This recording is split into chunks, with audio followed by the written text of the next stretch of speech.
En réalité, il y a ce qu'on ne veut pas voir non plus, c'est qu'il y a une tension dans les relations franco-algériennes qui ne sont jamais simples, mais qui est née à l'été 2023 parce que la France a changé sa position sur le Sahara occidental, une position qui était la position de 45 ans de diplomatie en reconnaissant la marocanité du Sahara occidental.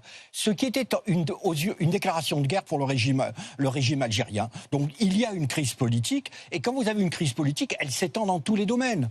Et donc évidemment que le régime algérien ne va pas nous faciliter la vie sur les OQTF. Ils ont trouvé que c'était un moyen de répliquer, d'établir ce que M. Retailleau appelle un rapport de force. Et donc je pense que Dominique de Villepin a raison en disant c'est un problème global, essayons d'avoir une négociation globale avec l'Algérie qui n'est pas réduite à la question des OQTF, qui n'est qu'une petite partie d'un contentieux c'est qu'elle est beaucoup plus simple, large. la négociation globale avec l'Algérie. Ah ben oui, parce qu'on peut faire des quid pro quo, on peut faire des échanges sur les sujets. Les Algériens aussi, vous savez, l'accord de 68, les Algériens s'en foutent éperdument. Complètement. Il n'y a qu'en France qu'on en parle. Voilà, il n'y a qu'en France qu'on en parle. Ou le fait de dire, les Algériens ne vont plus pouvoir se soigner dans les hôpitaux français. Mais ils iront, les gens des oligarques, ils iront à Dubaï, et ils sont déjà à Dubaï, etc., etc.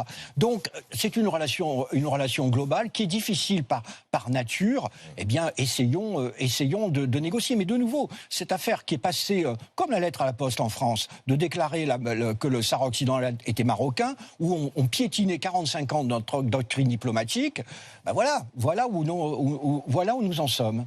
Merci.